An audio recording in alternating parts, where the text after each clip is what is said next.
I forgot to turn this off. It's amazing how remarkably controlled I've been lately with my the disease that I have, being a type 1 diabetic. Really cool.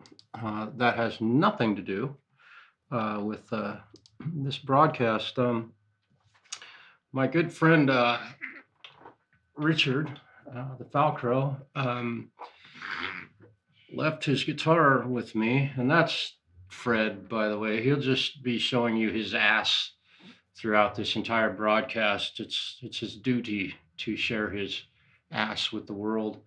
I appreciate everybody tuning in. I know that sitting there watching somebody play multiple different modes on a guitar is really terribly boring and not entertaining at all. It'd be much better to just watch somebody play some drum beats to a backing track. But I'm playing some melodies and I'm playing Lydian mode and Mixolydian mode and using the Aeolian once in a while and using the blues scale and the pentatonic minor. So I realize that all this stuff, you probably, maybe some of you don't know anything about what I'm talking about, but I do my best to play my best in all instances. And I think I hit 2 bad notes throughout that whole half-hour long little ramble of guitar playing, and I was just messing around. But I gotta say a huge thank you to the Thefalcro for letting me care for your guitar. Let's turn some light on. It's really been a pleasure to have this thing at my place. Fred, you're gonna have to get out of the way. You're just blocking the guitar. People want to see Falcro's guitar because dude, really, the way he's looking at me right now, I don't know if I can kick him off my bench, my desk. Look at this guy. Good Lord. It's almost dinner time. That's why he's being so friendly.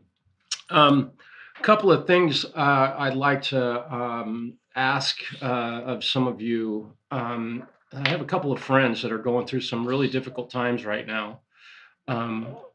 And both of them are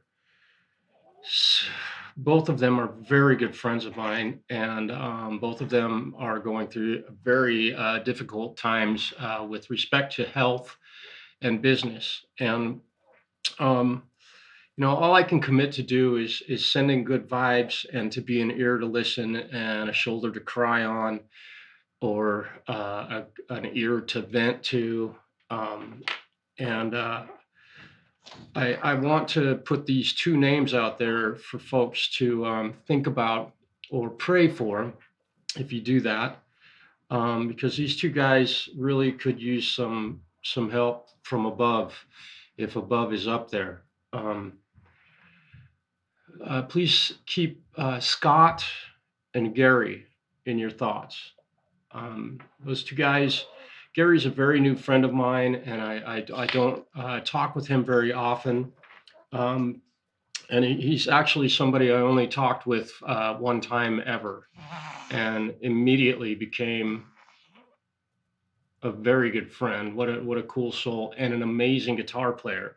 So keep Gary in your thoughts. And then Scott, he is the vocalist for my band. He's going through some kind of rough life adventures right now. And I'm not going to go into any details about any of this stuff, but keep those 2 guys in your thoughts. And also another friend of mine who's going through some health problems.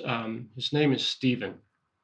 And he's the man that gave me my Stratocaster that, if you've watched me play before, you've seen me play it almost every time I go live. I'm not going to play that guitar today. I'm just going to play Ruby because I'm so lucky and blessed to have her. I thought I'd play her for a bit tonight. But keep Steve, Gary, and Scott in your thoughts and prayers. I know that in the overall spectrum of things, we say that a lot, and it really does nothing.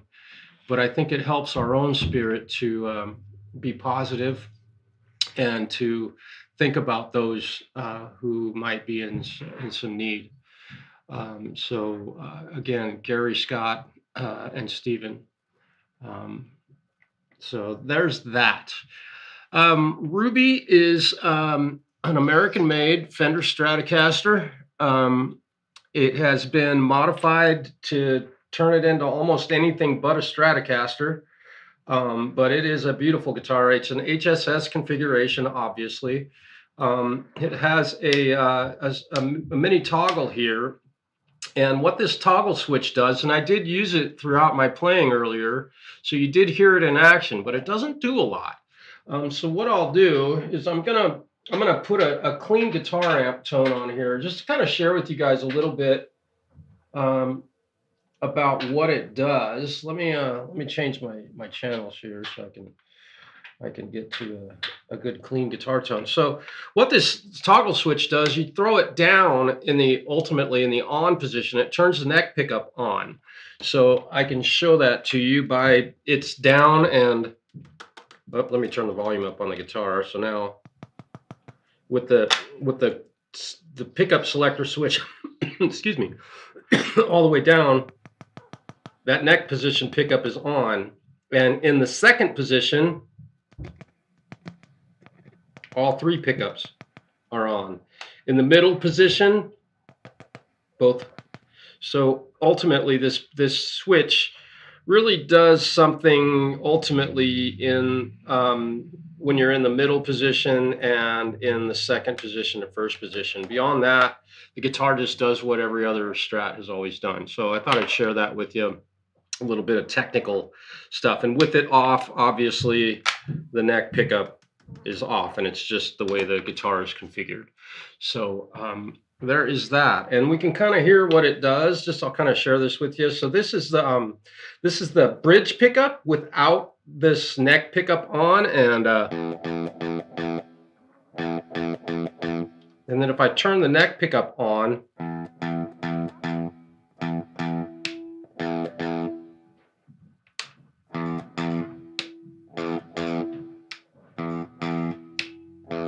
so it's kind of a cool little altered tone a little bit, and you can't do that on a normal Strat because you can't turn the neck pickup on with the bridge pickup.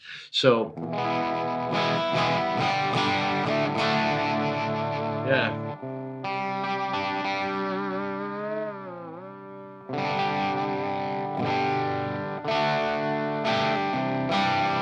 And also a couple of other things. I did use this guitar at a live performance. I played a gig with it, and it did fantastically. It stood up to the test of being live in front of an audience. No strings broke. The guitar worked as desired.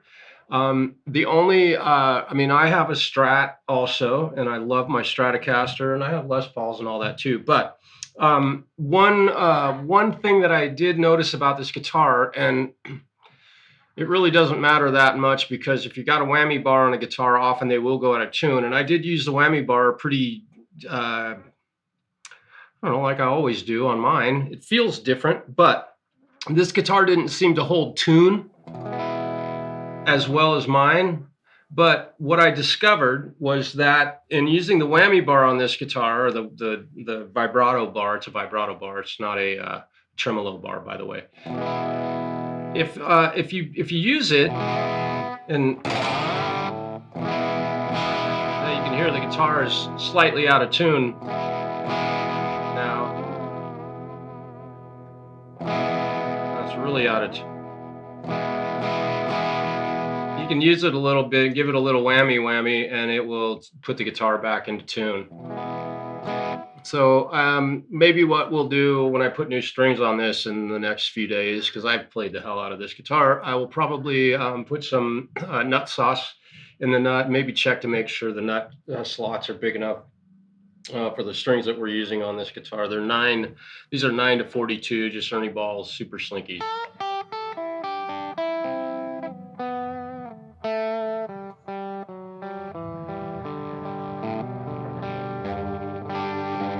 And yeah, the guitar is still out of tune. The low E string goes sharp quite often, and it is almost a quarter step off right now. So, you know, if I give the whammy bar a little move, definitely corrects that a bit. But and also the temperature's changing here pretty rapidly right now. It's cooling off in the evening.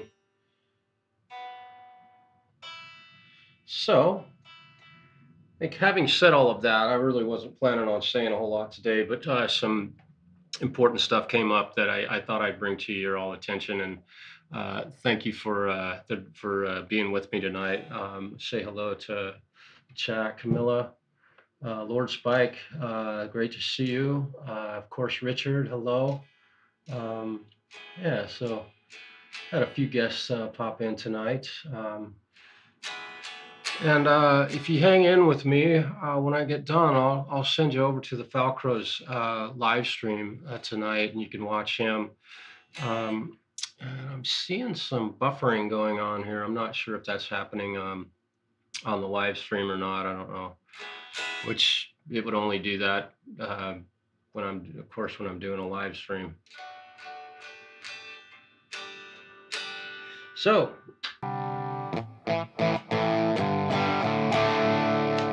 I'm going to go ahead and play along with another couple backing tracks, and maybe play with the drum beat again. I have no idea what these ones are. It's been a while since I played along with these, and I'm going to try and primarily use my main guitar patch that I use at live shows, just so that you can kind of get an idea of what my guitar tone is like if you came to a Some People gig. And I'll just go through that real quick. I'm not using any VSTs in my DAW. I'm not playing through any NeuralDSP plugins. I'm playing through a Fender Tone Master Pro right now, and this is a Marshall Jubilee Clean.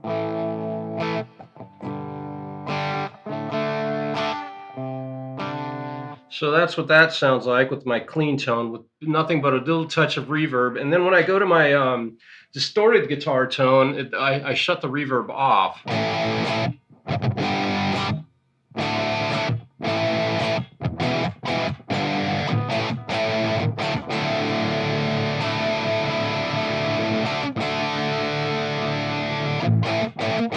And I'm still tweaking that a little bit. It may not be as good as I would hope for it to be, but it sounds a little bassy. Then I've got a delay. And then I've got a sustainer.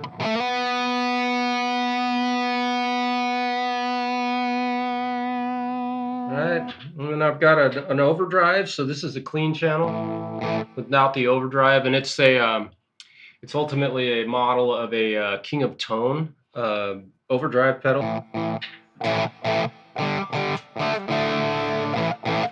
Boy, I'm having a heck of a time getting this thing to stay in tune.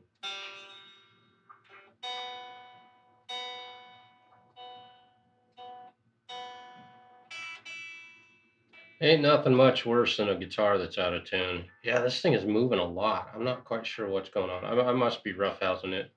It keeps going sharp. I'm not quite certain why. We'll figure it out. I'll figure it out. How's that? I say we'll figure it out, but I will ultimately be the one that figures that out. It's kind of cool. Okay. So there's my overdrive, and then I've got a phaser that I use. And then I've got a big, massive stereo chorus. And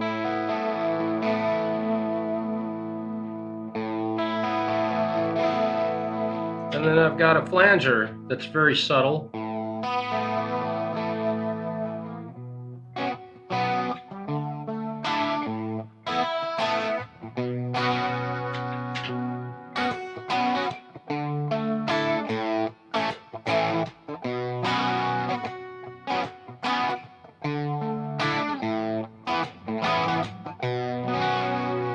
Which the chorus effect is really nice. It gives me a nice big wide stereo field, which playing live, it doesn't really matter that much, but It's kind of fun. So I'll carry on with playing with another backing track here. Let me do this though. I want to fix these two so I don't lose them. And I don't know what I'm going to be playing along with. This could be really heavy.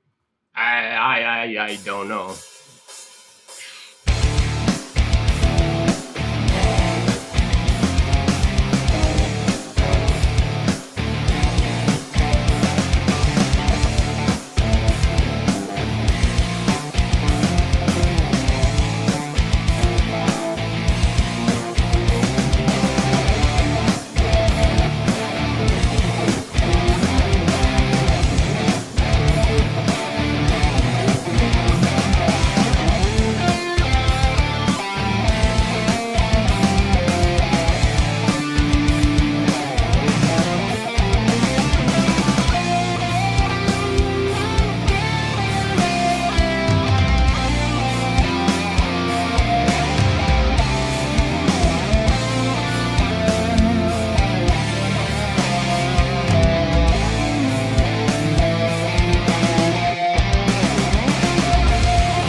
Yeah. Yeah, this thing is not holding tune real great, but we'll see how it goes. We'll see what happens.